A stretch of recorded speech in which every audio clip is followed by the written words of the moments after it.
Hey there, it's Steve from Serious Keto, and this is the Not So Serious Keto video podcast. I'm not sure, but this might be number 150. That is quite a landmark. I just thought of that. I didn't put it down in my notes at all. I should almost do some sort of a giveaway. I'll think about that for a couple of minutes. But first, I want to start off with a great big thank you to all of you who binge watched or dug into some of my older videos while I was on vacation. I didn't see a huge impact from it while I was on vacation. I mean, views were down because I wasn't releasing any new content, but they were steady. And they didn't go down as far as I expected. But then one of the things that YouTube analytics will show is periodically, if there's a change, upward, downward, whatever, it'll give a little indication as to why that happened. And what happened is, after about a week of many of you going back and, like I said, binge watching or watching some of my older videos, there was an uptick suddenly across all stats. Views, subscribers, watch time. And what's interesting is the little factoid that YouTube gave me is it said, more viewers are returning to watch your old videos. So clearly you have tickled the algorithm, and I really do appreciate that. Don't stop. I mean, please, if you want to keep going back and looking for some of my older videos, by all means do so. Because the other thing I really enjoy is seeing comments on some of those old videos. Lots of times people think that if it's an old video, I won't see comments, but that is not how the comments feed works in YouTube as a content creator. You get to see all the comments. It doesn't matter what video it's on. So when I see comments on old videos like, I can't believe I missed this, I made it, it was wonderful, or maybe it's, I had to come back to this video because we eat it every week and I enjoy it so much, those sort of things, that really means a lot to me. Because a lot of those older videos have some recipes that I'm very, very proud of. I may not be that proud of the video itself, maybe the editing or the just general camera work, the lighting, the pacing, but there's some recipes back from the day that I really still feel pretty proud about. So if you want to keep watching, by all means do so. And this is one of the reasons why at the end of every video I say, thanks for watching, because I truly mean that. Thank you for watching my videos. Now, on a slightly less upbeat note, but I'll make it brief, one of the things that has happened in the last few weeks is there have been some comments from some people bad-mouthing my family, having unkind things to say about either my wife, my grandson Colton, or my children Connor and Courtney. If you're looking for the quickest way to get channel banned, that's how to do it.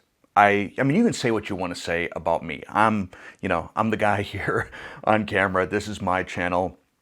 I expect to be insulted from time to time or to have some unkind things said to me, but I'm very protective of my family and have a zero tolerance policy for any negative comments about them. So I don't think it's probably something from regular subscribers, probably, like you are, your viewers of this podcast, which kind of indicates to me you're maybe a little bit more of the hardcore fan, or you've just got nothing to do. Maybe you're putting it on at night just to make you fall asleep. But regardless, that's just a little tip. A little tip. If you ever want to find yourself never making a comment on my channel again, the way to do it is to leave a negative comment about my family.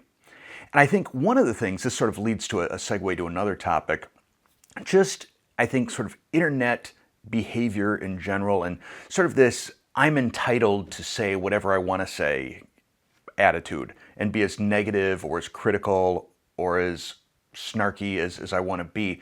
I kind of believe that this started with Yelp. I think Yelp empowered people to believe that they are a professional critic. And the way to get noticed is to be as, sarcastic, negative, critical, mean-spirited as possible. Honestly, it's not nearly as clever as people think.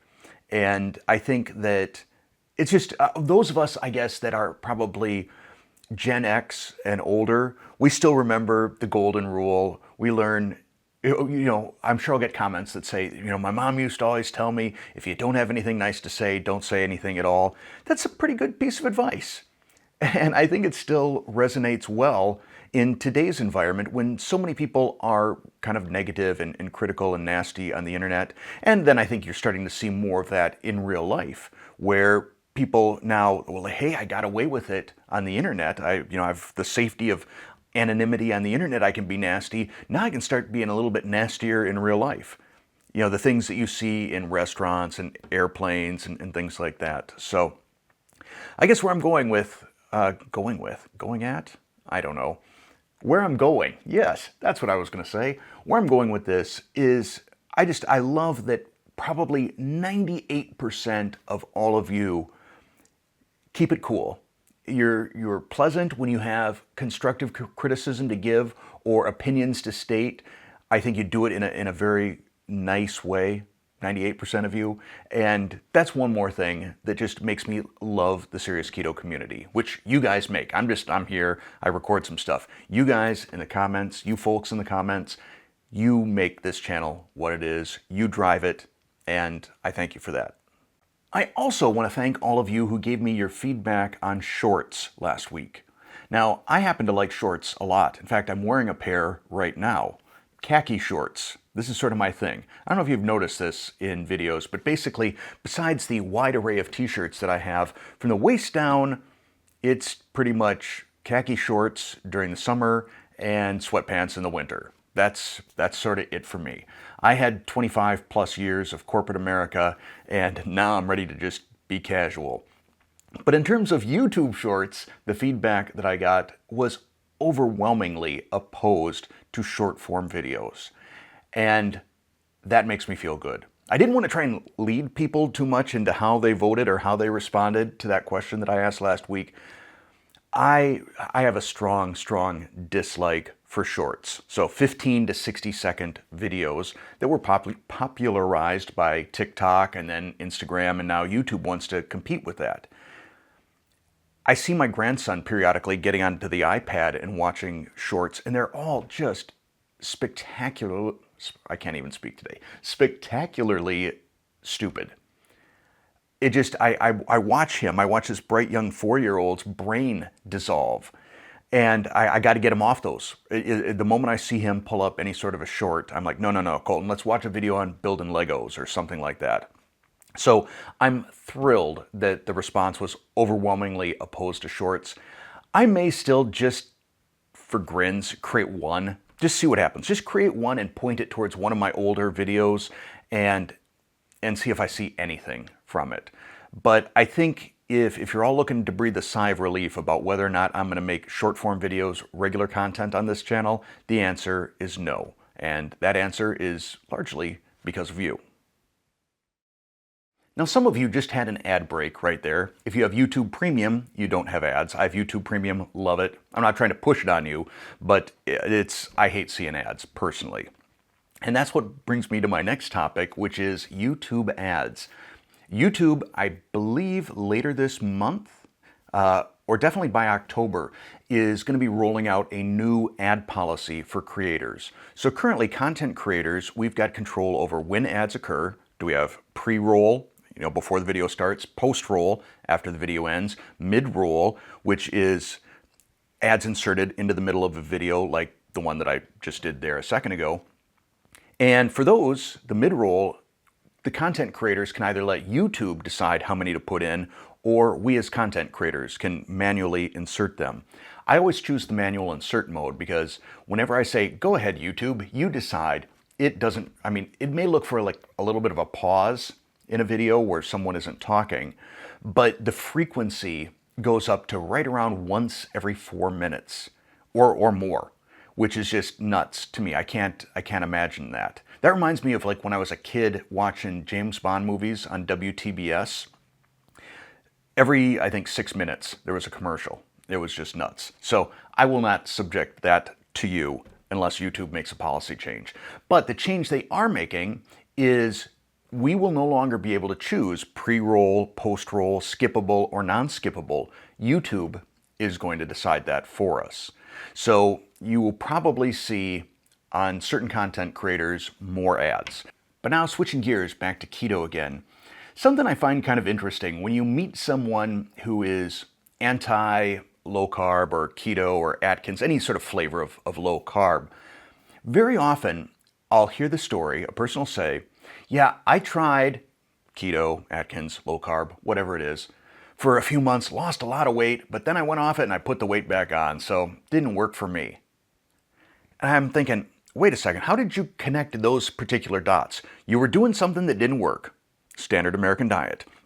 Then you switched to something that did work, keto, Atkins, paleo, whatever flavor of low carb, and it worked, and you lost a bunch of weight. And then you thought you could go back to doing what didn't work, and suddenly that would work again? And then you blame this thing in the middle that actually did work?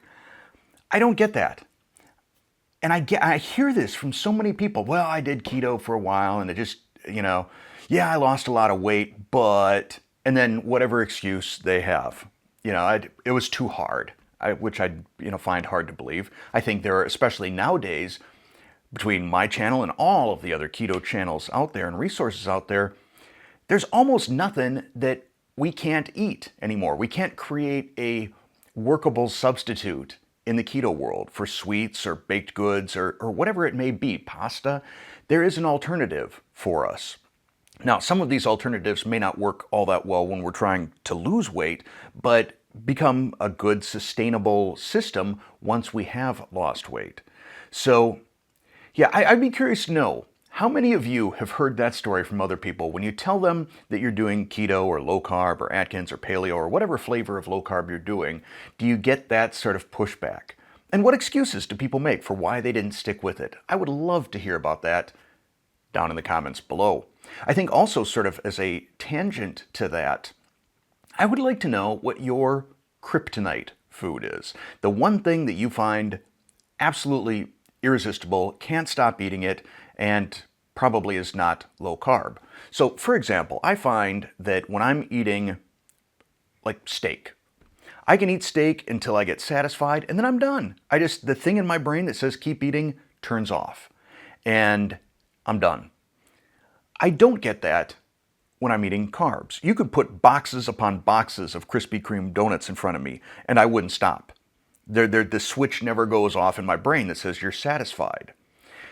Now, fortunately, we don't generally have Krispy Kreme donuts in this house, and if I do, I cut a very wide path around them. I don't even want to see them.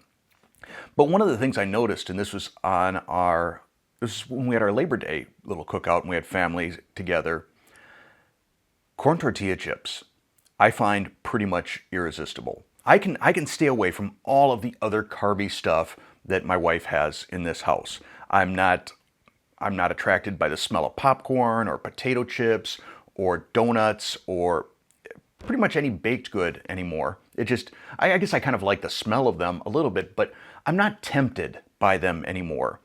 But you put a big bowl of tortilla chips out on a table and there's pretty much no stopping me. That is my kryptonite. I would love to know what your kryptonite is. Is there something still out there that is probably a snackable food? Because generally I think it's the snackable stuff that's dangerous, that you wish there were a keto version of. Like I said, for me, it's a really, really viable corn tortilla. I've made a few different tortillas and tortilla chips and chip substitutes and crackers, but there's just something about a real corn tortilla that really gets me. So let me know what gets you down in the comments below. For the final topic of this podcast, it's kind of a 2-for-1. It's sort of explaining what the schedule is going to be like this week on Serious Keto and also why. So we've got this video on Monday, unless you're a paid channel member, in which case you probably got it, I'm pointing the correct way here, back on Saturday. Wednesday, there's going to be a review video, of course. There's always a review video. I don't know if there will also be a review video on Thursday. As I mentioned last week, I've got kind of this big backlog of stuff to review. So I don't know, possible 2 reviews this week.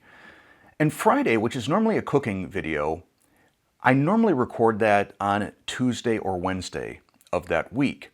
However, this Wednesday, and I'm going to try and avoid TMI here, this Wednesday I'm having a colonoscopy.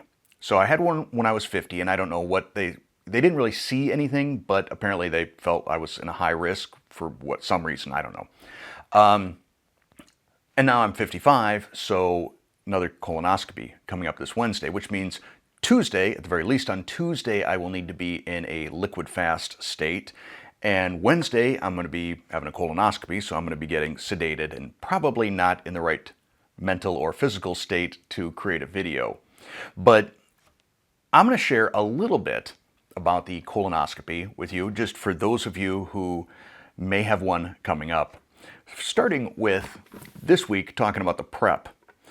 I'm supposed to drink this. This is powder, and I'm supposed to fill it up. I don't know if it's like a gallon of this stuff. Lemon lime flavored sodium chloride, sodium bicarbonate, and potassium chloride oral solution. This is the cleanse your body stuff right here. And let me read to you the doctor's instructions on this. La la la. All right, so chill in the refrigerator. Do not add ice to the solution or your drinking glass. Okay. Set a timer for every 15 minutes. Drink each 8 to 10 ounce glass of solution quickly to help flush your colon. Stay near a toilet! Exclamation point. You will have diarrhea. Even if you are sitting on a toilet, continue to drink the cleansing solution every 15 minutes. That's hardcore. Like, you're literally, it's the circle of life, I guess. You're sitting on a toilet, drinking stuff that makes you sit on a toilet. Drink all the solution until half is gone. If you feel nauseated or vomit, rinse your mouth with water, take a 15 to 30 minute break, and then continue drinking the solution. You will be uncomfortable until the stool has flushed from your colon in about 2 to 4 hours. You may feel chilled. Let's see. And it talks about using Vaseline or baby wipes to help ease skin irritation. All right, then, this is where things get fun. I got to get up at 2 in the morning on the day of my procedure and drink the other half gallon of this. So, yeah, from probably 2 in the morning until at least 4 in the morning, I will be on the toilet. That is not awesome. Now, my plan is I may actually start fasting on Monday, which would be today. If you're watching this on Monday, that seems kind of obvious. But I may start doing a fast just to perhaps maybe ease the whole clean out process a little bit. And then, I don't know, so I would be fasted Monday, Tuesday, and then probably, maybe I just continue the fast for a couple days after Wednesday, get a nice extended fast going. I haven't done one in a while, and this is sort of an excuse. But what it does mean is probably no cooking video on Friday, in which case, now that I think about it, I had mentioned at the beginning of this video doing a giveaway. I can do a giveaway that sort of commemorates my 150th podcast, but also includes some of the products that I'm reviewing lately or soon to come. So yeah, I'm thinking that's going to be the schedule for this week. And then next Monday I will be back and hopefully have great news about my colonoscopy. What I don't want, and this is one of my favorite jokes from Rodney Dangerfield, he's like, I went in for a physical. Doctor says, I got good news and I got bad news. I said, Doc, I don't want to hear the bad news, just give me the good news. The doc says, well, there's a disease about to be named after you. Hopefully that is not my experience on Wednesday, and that I come back with a clean bill of health to share with all of you on Monday. And I can tell you about the whole, I'm not going to tell you about the whole process because obviously I'm unconscious for it, but I can talk to you about the sedation and recovery and things like that in case you have one coming up and have any concerns. I just like to share this stuff. That's just sort of the relationship we have. You guys, me. But that's it for this podcast. As always, thanks for listening. And you got it. Thanks for watching.